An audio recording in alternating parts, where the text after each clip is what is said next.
क्या आपने कभी रात के आकाश को देखा है और सोचा है कि सितारों के पार क्या है? प्राचीन काल से ही रात का आकाश मानव जाति के लिए विस्मय और आश्चर्य का स्रोत रहा है। प्राचीन सभ्यताएं हमेशा आकाशीय पिंडों और उनकी गतिविधियों से आकर्षित होती रही हैं। वे ब्रह्मांड के रहस्यों को समझने की कोशिश करते हुए सितारों और ग्रहों का निरीक्षण करेंगे। उन्होंने तारों में पैटर्न देखे और इन नक्षत्रों ने अनजान में उनकी यात्रा के दौरान उनका मार्गदर्शन किया। दूसरी सहस्राब्दी के मध्य में एक महत्वपूर्ण आविष्कार ने ब्रह्मांड की हमारी समझ में एक क्रांतिकारी परिवर्तन लाया, दूरबीन।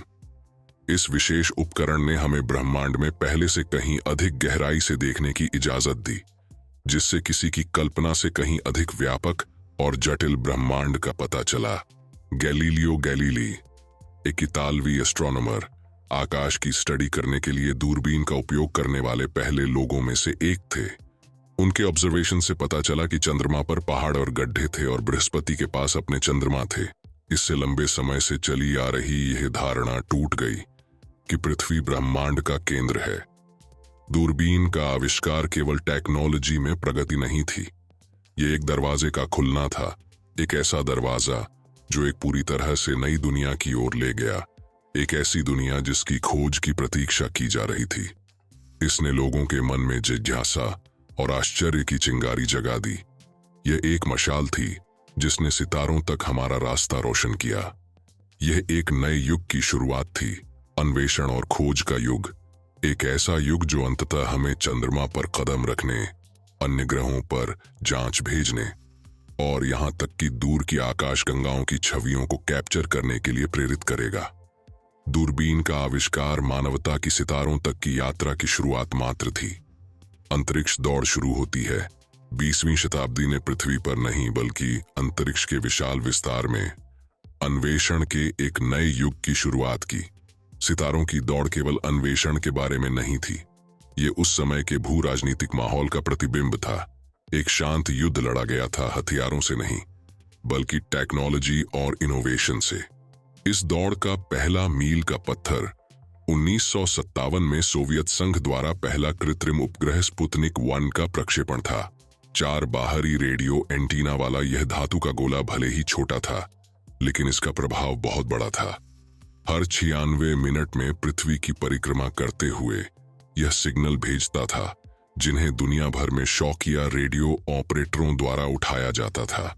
यह दुनिया के लिए एक स्पष्ट संदेश था, सोवियत ने अंतरिक्ष की दौड़ में बढ़त ले ली है।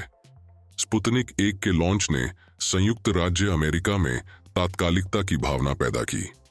बाद के वर्षों में 2 महाशक्तियों के बीच तीव्र प्रतिस्पर्धा देखी गई। प्रत्येक अंतरिक्ष प्रौद्योगिकी और अन्वेषण में एक दूसरे से आगे निकलने की होड़ में थी।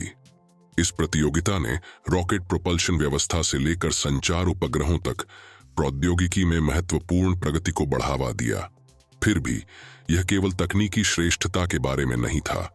प्रत्येक सफल मिशन ने राष्ट्रीय गौरव बढ़ाया और अपनी अपनी राजनीतिक और आर्थिक प्रणालियों की शक्ति का प्रदर्शन किया। अंतरिक्ष दौड़ राष्ट्रीय पहचान और ग्लोबल बोलबाला का प्रतीक बन गई। इस अवधि में संयुक्त राज्य अमेरिका में NASA, national aeronautics and space administration की स्थापना भी देखी गई। नासा का मिशन स्पष्ट था, अंतरिक्ष अन्वेषण के क्षेत्र में सोवियत से आगे निकलना।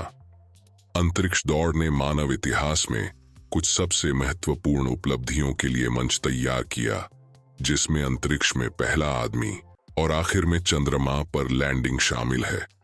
अंतरिक्ष की दौड़ ने न केवल तकनीकी प्रगति को जन्म दिया, बल्कि अंतरिक्ष में दूर तक पहुंचने की इच्छा भी जगाई। इसने जिज्ञासा और आश्चर्य की एक चिंगारी उत्सुक की, एक लौ जो ब्रह्मांड की खोज के लिए अपनी यात्रा जारी रखते हुए लगातार जलती रहती है।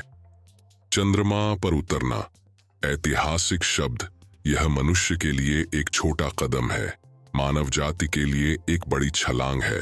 अभी भी हमारे कानों में गूंजते हैं। वास्तव में वे मानव इतिहास के इतिहास में गूंजते हैं, जो हमारी सामूहिक यात्रा में एक महत्वपूर्ण क्षण को चिह्नित करते हैं।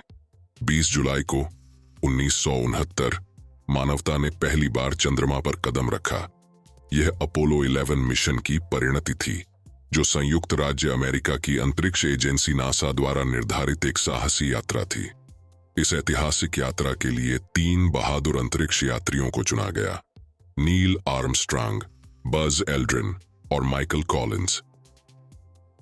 इनमें से आर्मस्ट्रांग और एल्ड्रिन को चंद्रमा की सतह पर चलने का अद्वितीय सम्मान प्राप्त हुआ, जबकि कॉलिंस ने कमांड मॉड्यूल में ऊपरी कक्षा में परिक्रमा की। उनकी यात्रा न केवल एक तकनीकी उपलब्धि थी, बल्कि मानवीय साहस और सरलता का प्रमाण भी थी। अपोलो 11 को केप कैनेडी, फ्लोरिडा से सैटर्न वी रॉकेट पर लॉन्च किया गया था, जो अब तक का सबसे शक्तिशाली रॉकेट है।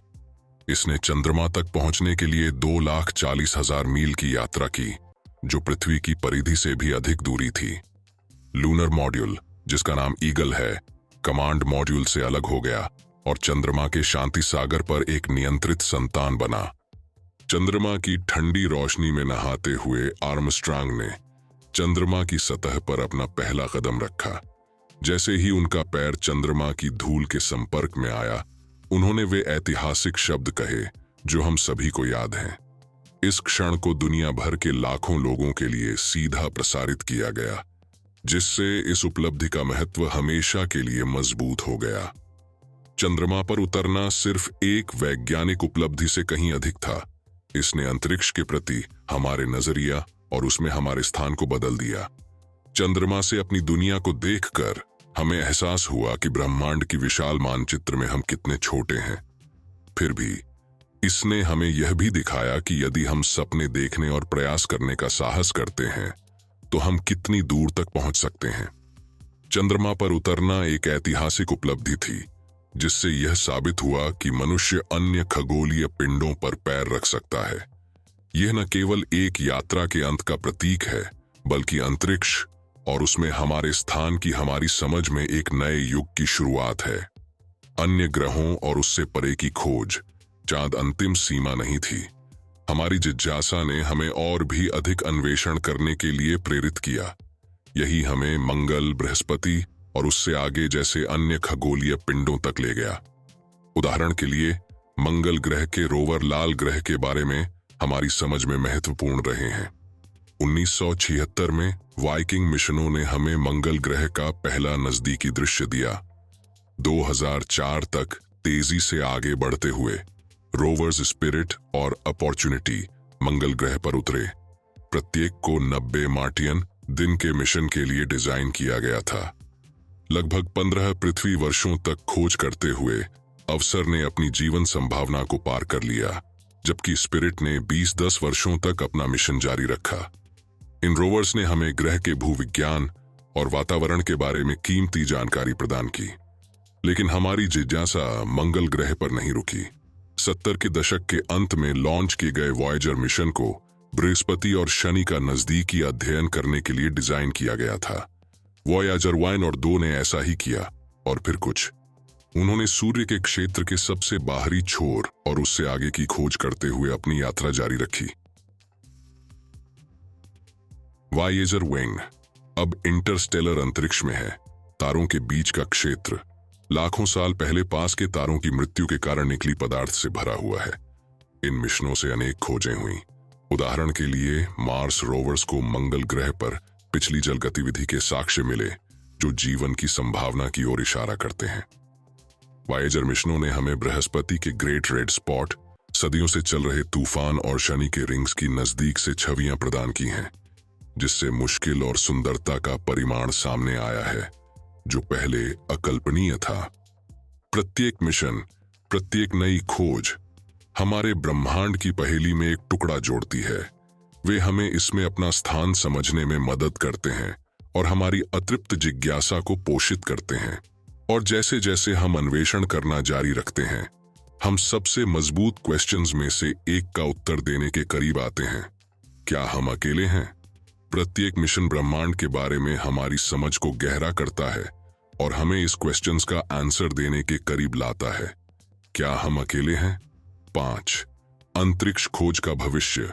तो अंतरिक्ष अन्वेषण का भविष्य क्या है? खैर, यह महत्वाकांक्षी योजनाओं और अनंत संभावनाओं से भरा भविष्य है। 4 दशकों से अधिक के अंतराल के बाद हम न केवल चंद्रमा पर लौटने की योजना बना रहे हैं, बल्कि हम मंगल ग्रह और उससे भी आगे जाने की भी योजना बना रहे हैं। सबसे रोमांचक योजनाओं में से एक, जिसे आर्टेमिस प्रोग्राम के नाम से जाना जाता है, लक्ष्य 20 के दशक के अंत तक पहली महिला और अगले पुरुष को चंद्रमा की सतह पर उतारना है। लेकिन आर्टेमिस मून अभियानों की एक श्रृंखला से कहीं अधिक है। यह एक मील का पत्थर है, उन प्रौद्योगिकियों और रणनीतियों के लिए एक सिद्ध आधार है जिनकी हमें चंद्रमा पर एक स्थायी उपस्थिति बनाने और मंगल ग्रह पर भविष्य के मानव मिशनों के लिए तैयारी करने की आवश्यकता है। मंगल ग्रह की बात करें तो नासा और दुनिया भर की अन्य अंतरिक्ष एजेंसियों ने अगले 2 दशकों के भीतर लाल ग्रह पर मनुष्यों को भेजने पर अपनी नजरें गड़ा दी हैं। 33.9 मिलियन मील दूर की यह यात्रा मल्टीप्लैनेटरी प्रजाति बनने की हमारी खोज में एक महत्वपूर्ण कदम है। लेकिन यह सिर्फ सरकार के नेतृत्व वाले मिशनों के बारे में नहीं है। पर्सनल अंतरिक्ष खोज के युग में प्रवेश करें। स्पेसएक्स, ब्लू ओरिजिन और वर्जिन गैलेक्टिक जैसी कंपनियां उद्योग में क्रांति ला रही हैं। अंतरिक्ष तक उन तरीकों से पहुंच प्रदान कर रही हैं जो हमने पहले कभी नहीं देखा था। पूर्ण नए प्रकार से उपयोगी रॉकेट से लेकर मंगल ग्रह की कॉलोनियों की योजनाओं तक ये कंपनियां जो संभव है उसे फिर से परिभाषित कर रही हैं। और आइए अंतरिक्ष टूरिज्म के बारे में न भूलें। आम लोगों के अंतरिक्ष की यात्रा करने का विचार एक समय दूर का सपना था, लेकिन अब यह वास्तविकता बन रहा है। कंपनियां छोटी उपकक्षीय यात्राओं, कक्षीय मिशनों और यहां तक कि चंद्र लैंडिंग के लिए अंतरिक्ष यान विकसित कर रही हैं, जिससे संभावनाओं की एक पूरी नई दुनिया खुल रही है।